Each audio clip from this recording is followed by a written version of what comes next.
All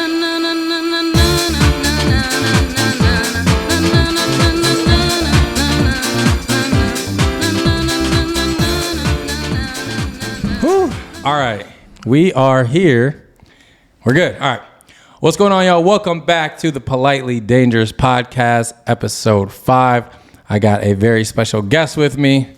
Introduce yourself, my man. I am Ty Phillips, a longtime friend of this man, and I guess colleague, coworker, cohort, all the things. Yeah, man. We've been wanting to do this for a minute, so finally glad that we had some time to get on here. It's been a long, well, I guess this year just started, but last year was a long year. The last 365 days were something else. So when I say coworkers, we both work with the Columbus Crew, and we had a hell of a year, if I may say so myself. Absolutely. Saw it all, did it all, and here we are. So I kind of want to start there, man. You know, a lot of people that may know you, may know of you, know that you work for the Crew. But tell us exactly, like, what Tyler Phillips does for the Columbus Crew.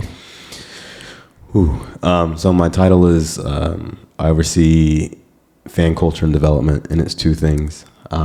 It's helping pull a lot of the levers that a fan would ingest. So if it's supporters, helping their match day come to life.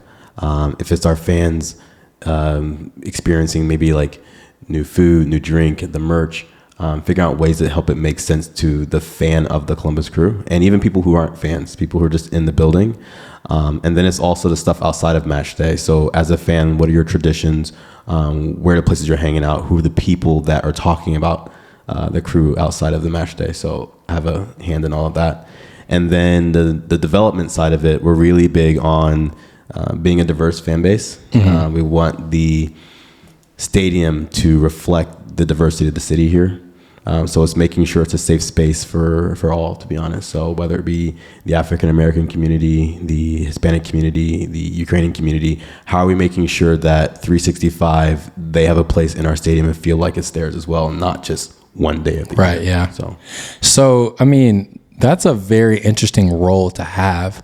Was this something that you always knew you wanted to do, or how did this even come about? If I'm being honest, I knew that I would work in sports and predominantly soccer at some point. Would it be this particular role? I had no idea. If I'm being honest, the role did not exist before I took it.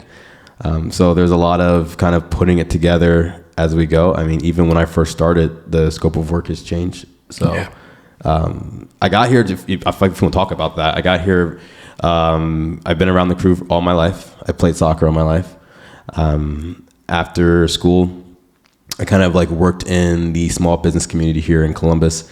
And through that, I was actually working with a partner of the Crew back in I think I started in 2016. But with the Crew, we started to like kind of like dive deeper in, right around Save the Crew. And I like to believe that a lot of the way we handled ourselves, told the stories correctly through that time, kind of helped solidify not only that brand's relevance, but even my own voice in the Crew community. Even though I've been to games all my life, been even since 96. But I kind of stayed around there. I volunteered with the supporter groups, the Nordeca, for a couple of times on and off. And then when the team rebranded recently in 2021, all my years are kind of blurred. Everything's merging together these days. The group asked me to come be a part of a small group to talk to ownership and leadership about the direction that the team was going and the rebrand itself. And in that meeting, I was able to speak a couple of times, and I did two things. I was able to obviously speak to ownership and be like, this is why the fans are not happy with this move at this moment. Here's the reasons why. But I was also able to articulate to the fans, like in that room, of like why a rebrand in this moment made sense. Like just the business side of it. And I think the way I carried myself put me in a position to be around to make this role come to life. So I kind of want to shift gears there. Yeah. So soccer is a very diverse, dominated sport on the field. Yeah. Off the field, I'm not sure exactly every other team, but it's definitely growing. How has it been to navigate, obviously being black in soccer, you know, and more in the front office role, and like having your identity, and not saying anything like meshing with coworkers or anything like that, but just like being like a black man in soccer, you know, trying to push ideas and things like that. How hard has it been to like keep your identity and like to keep your authenticity while you're in these rooms? Yeah. Well, you know me, I'm always going to show up as me. And Absolutely. I am a black man that happens to play soccer. Growing up, I was always the only kid that looked like me. So I'm very used to being in that space. But the beautiful thing is that soccer is a global game. And the diversity that we hope to champion here in Columbus is already living and breathing in and across the world. So I've done a really good job of kind of immersing myself in the culture throughout my life, knowing who's who and who's working in and around the sport. So I can always kind of glean from their experiences and bring them here. I've been blessed to also play for a while and get to know players across the world. So when we kind of talk about culture, it's kind of like bringing that all together. And as a human that I think like lives and breathes not only soccer culture, but a culture diversity, I'm able to kind of own that in those spaces. And it's been Absolutely. fun. Yeah. So obviously, like, you know, we work together during the games, and I know how hectic a season can be, let alone just a match day, but a season, you know, for a lot of people that don't know, soccer season is low key year round. It's forever. It's legitimately the longest season. It stops in December and it picks back up in 3 months. I mean, I it guess, starts next month. well, yeah, February. Well, basketball is kind of like that. They end in what, June? Yeah. No, they get like 5 months. Yeah. They get a little bit more break than we do. About 4 to 5, yeah. They get a small break. But soccer is like, well, they also play more games too. But yeah, there's not really a downtime for you. How do you manage to? He's smiling already. How do you manage to stay sane, to stay nice, to stay, you know, professional when like so much is on your shoulders, not just for your job, but for so many people too, like the supporters, because a lot of people I'm sure are reaching out to you, depending on you. How do you maintain to be Tyler Phillips through these moments? Yeah. If I'm going to be honest, it is a work in progress. I think I took more ownership of it in the last 4 years or so. Because you have to be very intentional about that. So to be honest, it's figuring out what's important to me first as a human being. And right now, those things are my family and friends and obviously health. Those things come first. So physical, mental, all those boxes need to be checked. So if something comes up at any point of life, it doesn't just mean work or whatever. If it's not aiding in those things, I need to make sure that I'm compartmentalizing it a little bit to figure out like how I'm going forward.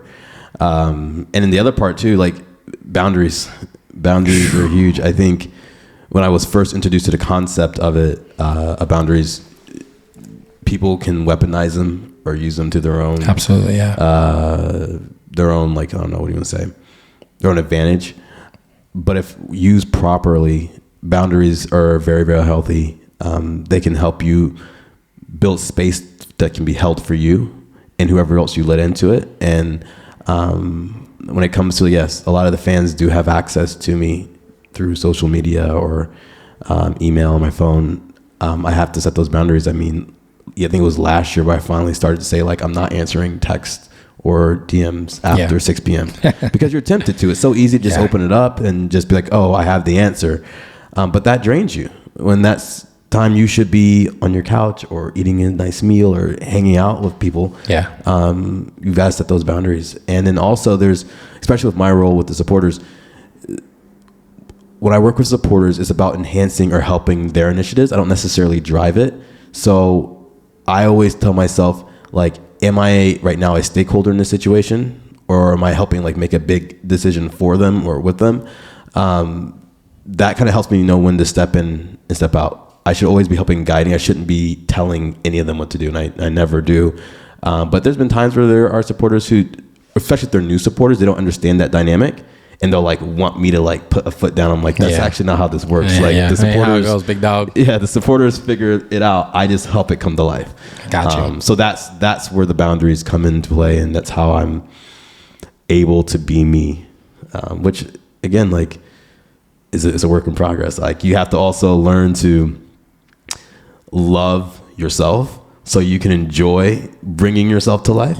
Man, that's great probably point. that's probably a whole. Would you say that's like the biggest thing you learned last year? I think last year,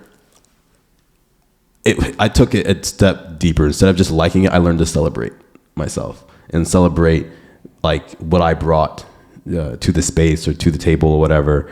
That helped me elevate like the way I moved.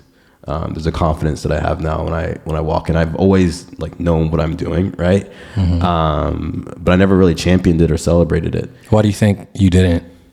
I mean, dude, I'm shy at the end of the day. To be honest, I'm like, at the end of the day, I'm still a very shy person, and I think I let that become my personality.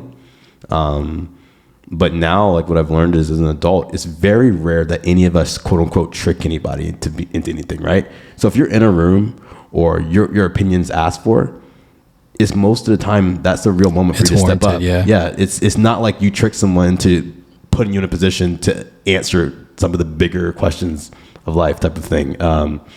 So if I'm there, I need to own the fact that individual A wants or needs my opinion.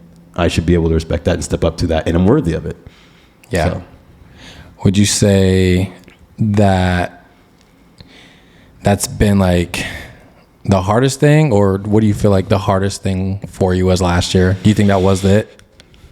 I mean, last year, just that prioritization. Just like individual stuff. Like, obviously, like being shy is one thing, but you know, obviously, like there's work and things like that. But like I know for me, last year, like the hardest thing for me to do was show up as like my authentic self, because you know, you're trying to be like a boyfriend, you're trying to be a son, a brother, you're trying to be the person in your job, you're trying to be the person your friends need.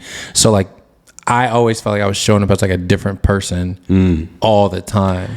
And that was like my hardest thing. So I didn't know if that was like your hardest thing that you dealt with. I'll be honest, last year specifically, no.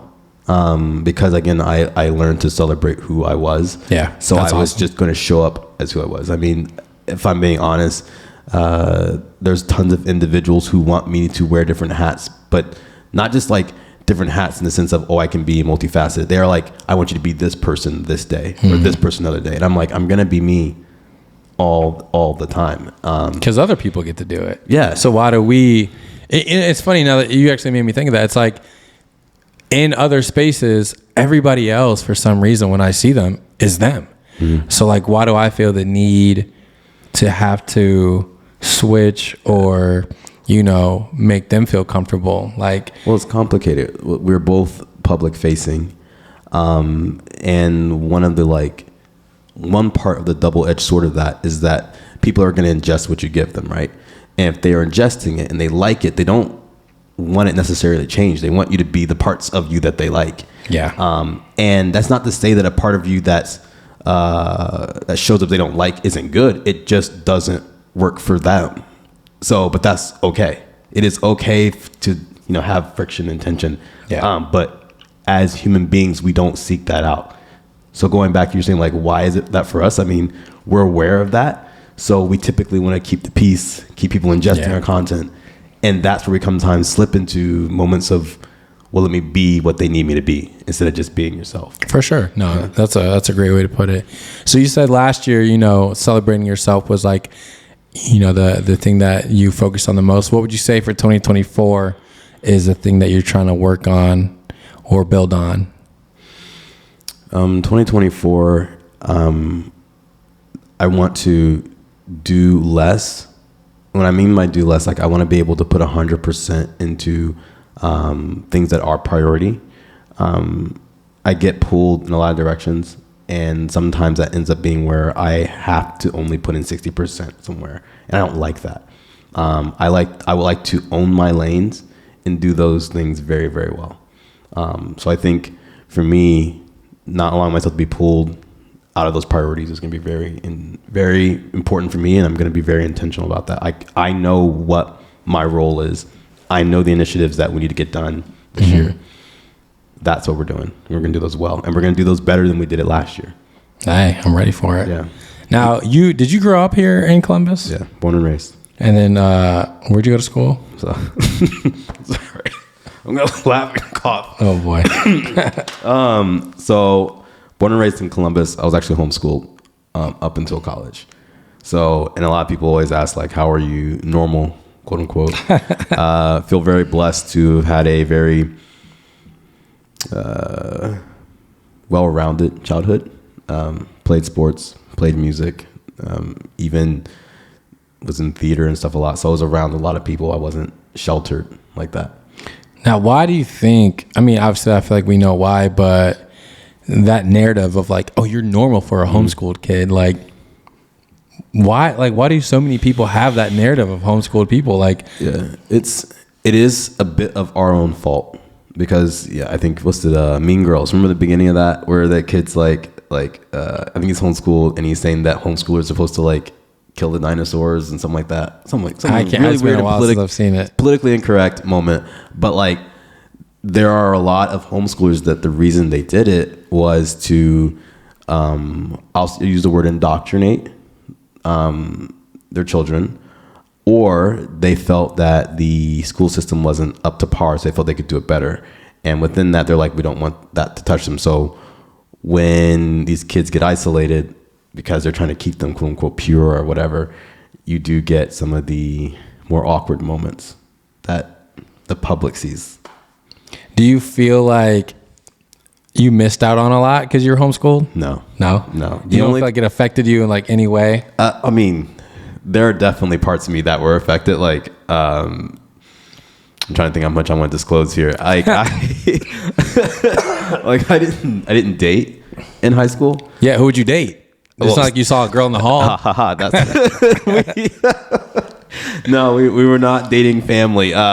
What usually happens in most states, you kind of find like the groups of homeschoolers. Homeschool, yeah. And you can obviously date with them there. A lot of schools will allow you to play sports as long as you take one class. So you have that experience. And then also there's normal life. Wait, are we allowed to swear in here? Because I almost said some things. Say your thing. Dude, speak your truth. I'll use it for later. But like, normal life allows opportunities for you to meet people. If you're in a place where you are adjusted socially to do that, you can find people. For me, again, the shyness, that didn't get pulled out of me until later in life. So like, that's why I didn't date. I mean, my siblings dated and they were homeschooled. So I couldn't say that's the reason. I just know that because of that shyness, I didn't have like a lot of opportunities to make myself like date, I guess. Yeah. Now, was there like a big culture shock when like you went to get out of high school? Or no. you just kind of was like, No, because I intentionally chose a smaller school, to Otterbein. Yeah. So it felt very familiar. And thankfully, again, well-rounded. I had friends from all different walks of life. So I know a lot of people feel like they encountered that for the first time in college. No, it just felt like just a new space. That's all. It wasn't really a culture shock. Like I honestly think that's one thing my parents did really, really well was they wanted me to have a diverse experience. So when I walked into that, it was, we here. Yeah, I got you. So I guess another question I have too is like, obviously being homeschooled, you're not really being swayed the way most kids are. Mm-hmm. Do you feel like that helped you develop your identity quicker because like you're just, at home, like you could be you? Or do you feel like you kind of had to find your identity later in life because you're adjusting, or like you said, kind of just, you were just good once you got out? I think you take away homeschooling from that equation. I think every single person goes through the who am I? That's fair. What I do. Well, I'm saying like it's different though, because like obviously like when you're in high school, you got kids that are popular, you got jocks, you got and I don't know if they still have you got the emo kids, like at least when we were in school, No, those dynamics were there. I was in music and stuff, so I think I probably fell on the artsy emo side. If you've seen photos of me from back in the day, had the long hair. I've seen it. Had the skinny jeans, and definitely listened to My Chemical Romance and Taking Back Sunday and stuff. So yeah, I fell there, but it didn't define me because again, my parents are always like, you are you. Yeah. And you can be whoever you want to be, just as long as you like that person. So at the time in high school, yeah, I fell into that group, but I also could have been a jock because I played sports. I played soccer. Yeah. So, and was good at it. So it was just like, I really could choose. And I think that was really freeing though going into college, because a lot of those kids were for the first time being like, oh, I don't have to be what I was in high school. And for me, I was like, I've always get to just be myself. I mean, I've got some embarrassing stories about me trying to figure some things out, yeah. But like at the end of the day, I think I was prepared pretty well just to be me. So, say that we have, let's say, like 13-year-old Tyler in here. What's like one or two things that you would say to that person right now? Dude, 13-year-old Tyler. The world's not scary.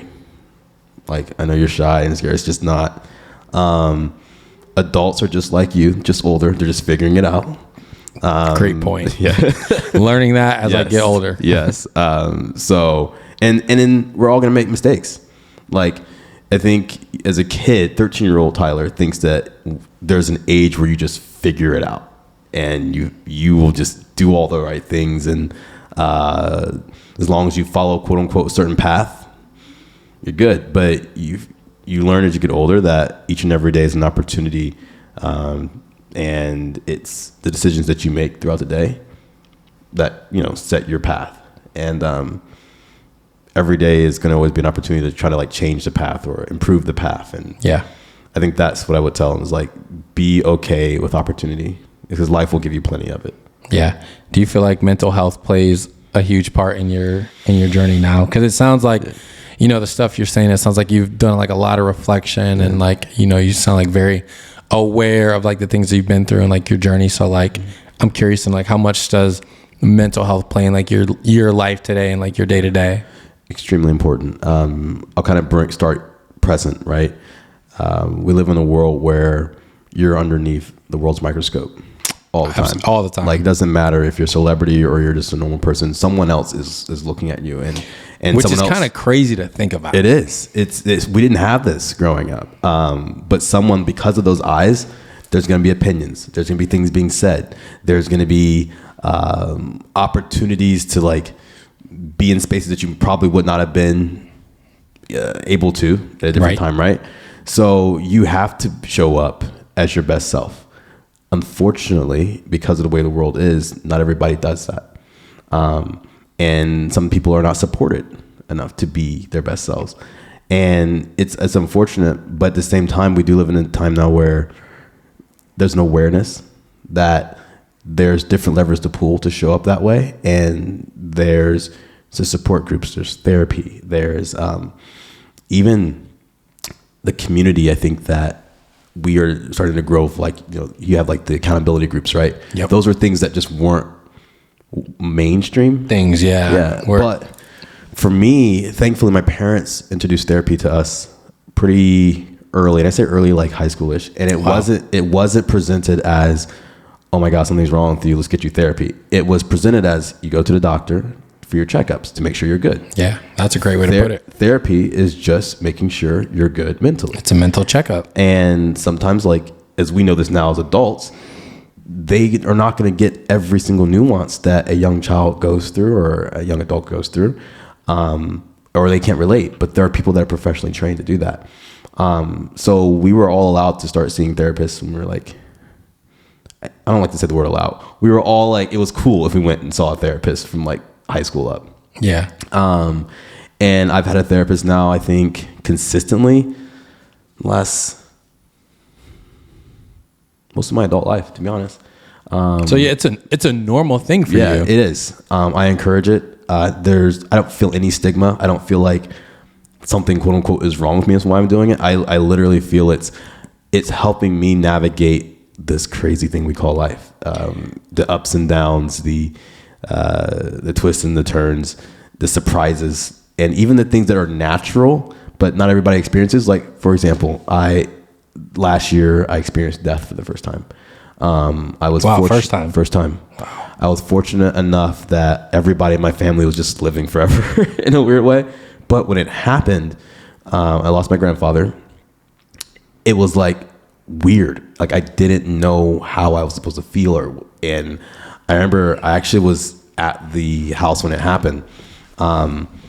It threw me off so much because I went in, talked to him, went out the room, and like an hour or so later it happened. And I went in like right before it happened, and it didn't click to me that like legitimately my grandfather was there and he is no longer there. And like, that's it. Yeah. Yeah. And you think that this is a normal part of life. You know it happens, right? You think, okay, when it happens, you grieve, whatever. It legitimately like messed with me. And that to me is one of those things that like I think we think we're prepared for, that even therapy can help you work through. Yeah. So it's been good. The funny thing, I shouldn't say funny, but like the ironic thing about that is like, we all know like Father Time is undefeated. Mm-hmm. We all know that nobody gets out of here alive, but it doesn't matter, because when that day comes, whether it's your mom, your grandma, whoever it may be, like you're still like, how do I cope with this? Mm-hmm.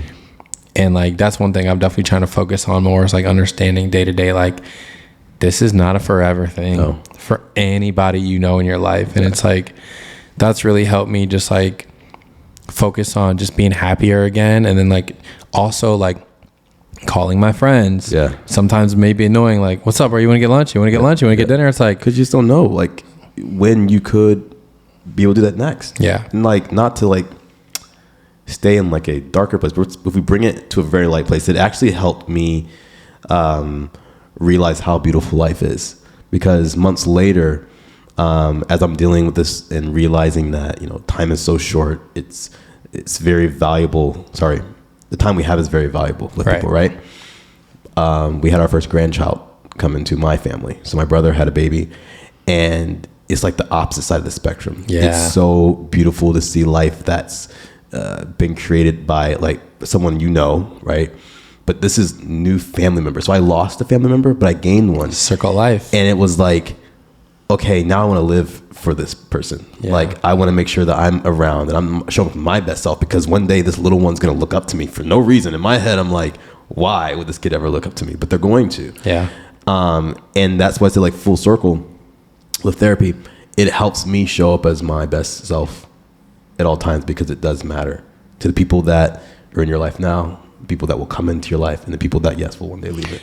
So for you, I guess like therapy wasn't like a scary thing because you're so used to it. For me, like if I'm going to be vulnerable on my own podcast, like I want to go to therapy, but like, I think it's like if I had this little black box with all my secrets, with like the tightest lock on it, and it was like, okay, like if you come to therapy, like we're going to need that box. I'm just like, And it's like, okay, but you came here, like we need you to, I'm like, nope. Yeah.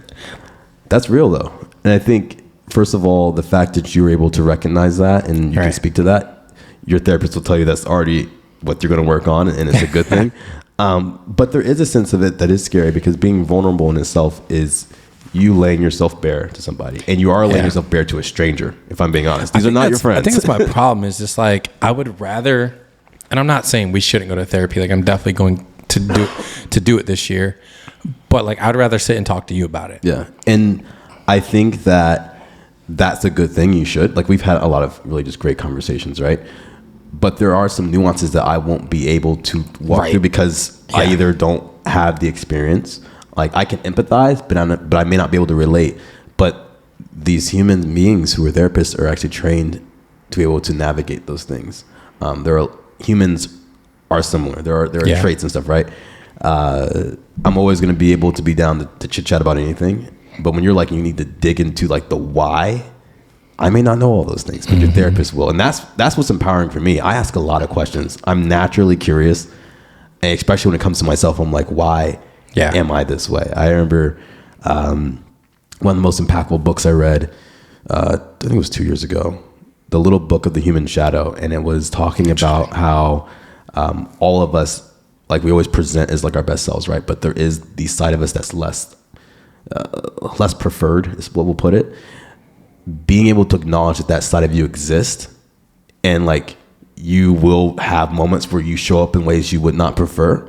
You need to be okay with knowing that that's a possibility, so you're actually able to do it. The more that you think you never can, like, show up as like an asshole one day, the more opportunity you have to actually show up that way, because you're not acknowledging your full self. Interesting. It's a very interesting book To check that out. Yeah, but it gave me peace in realizing, like, as a full human being, I have my light side, I have the dark side, and it's about recognizing and wrestling with two and still showing up. So yeah, because we all have it. Yeah. That's one thing I've tried to come to realize, is that I'm not the only person that has a good and a bad side. Yeah. But when you live in your own mind, that's all you know. You I think don't you're know the only Tyler's one. bad side. Yeah, I don't know. Yeah. I don't know your bad side. I mean, you know, it's funny. I'll say this. Like, I think that we learn more about ourselves in intimate relationships.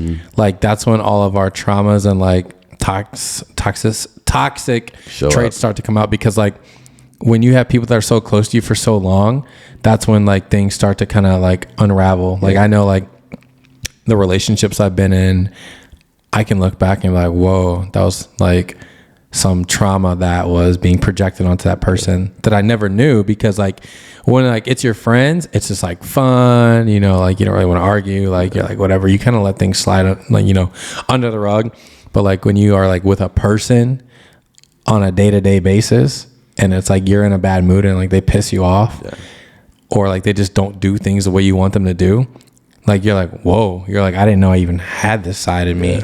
And that's one of the beautiful parts of life, is that we're able to learn from those moments and continue to improve.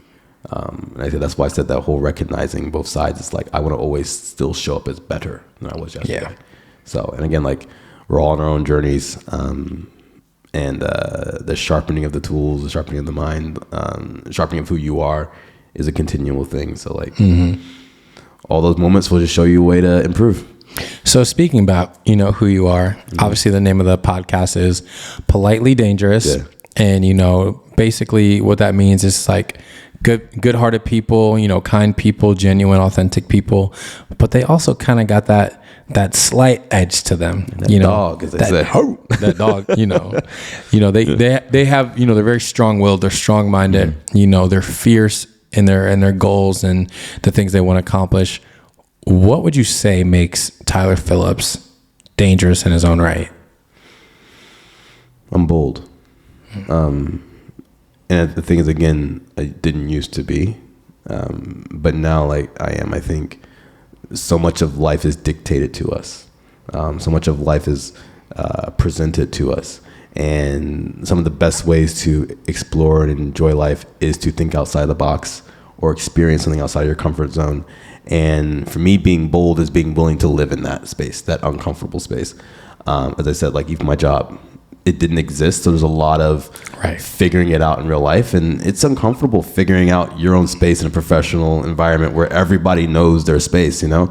But I lean into the fact that, like, I have an incredible amount of empathy for humans. I have an incredible amount of,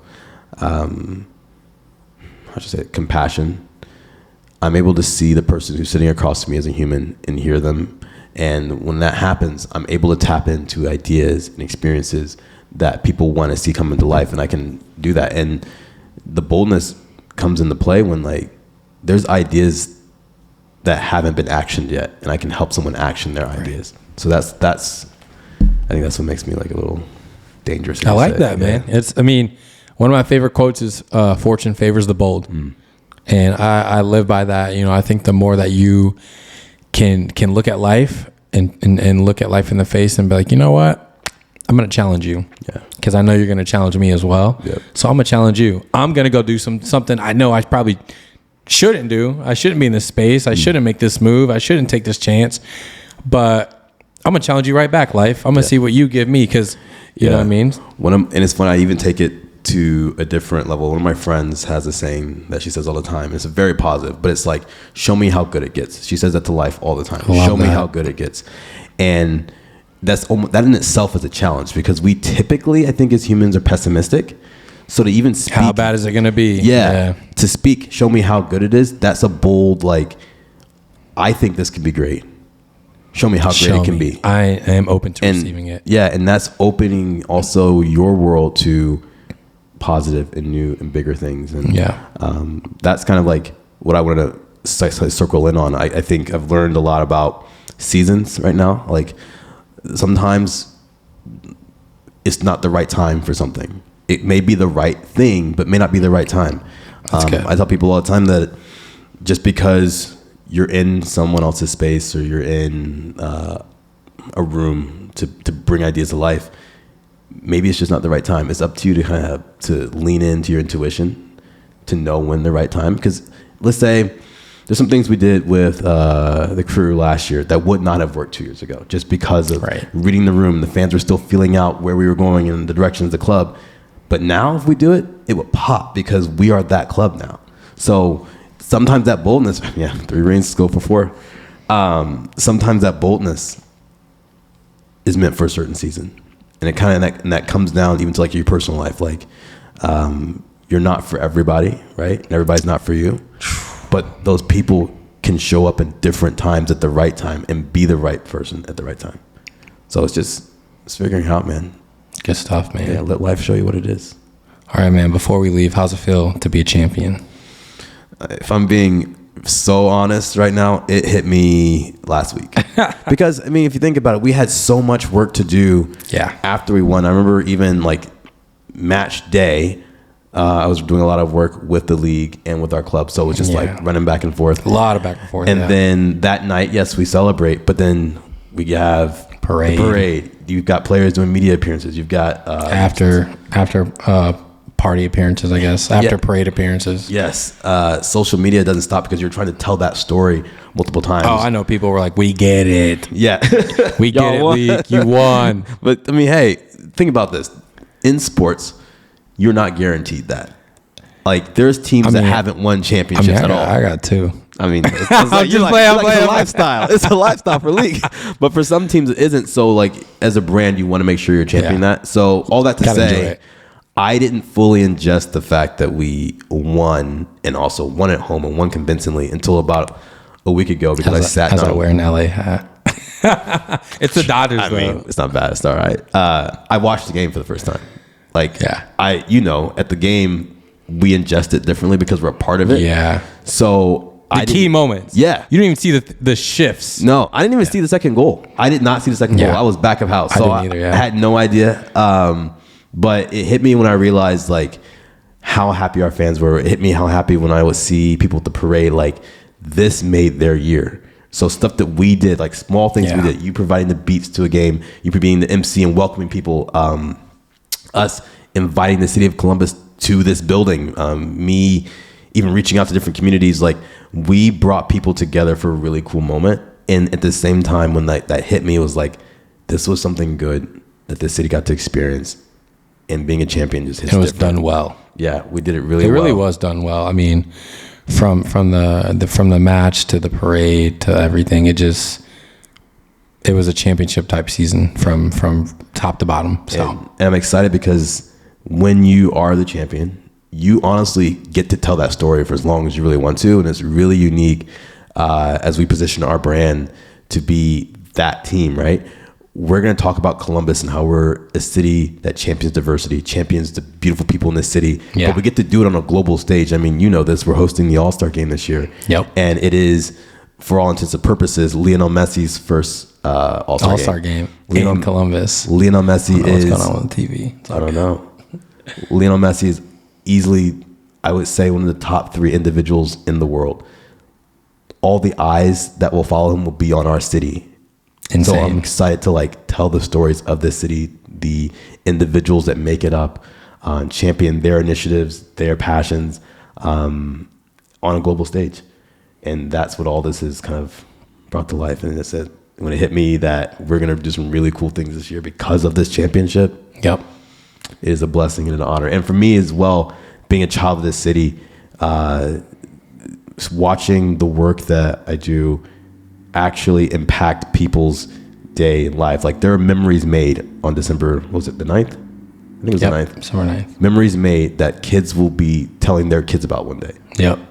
I know I will. Yeah, that's something that we did in our city. It's very rare you get to tangibly like affect your city, and we got to do that. It really is once in a lifetime, you know. So, well, hey man, thank you so much for coming by. Thank you. As always, I enjoy our conversation. Thank you for your vulnerability, your honestness, and just showing up as you, man. So, appreciate you. Look forward to working with you again this season and all that you do, not just in Columbus, but across the league. So, once again, thank you guys for joining in to the Politely Dangerous podcast.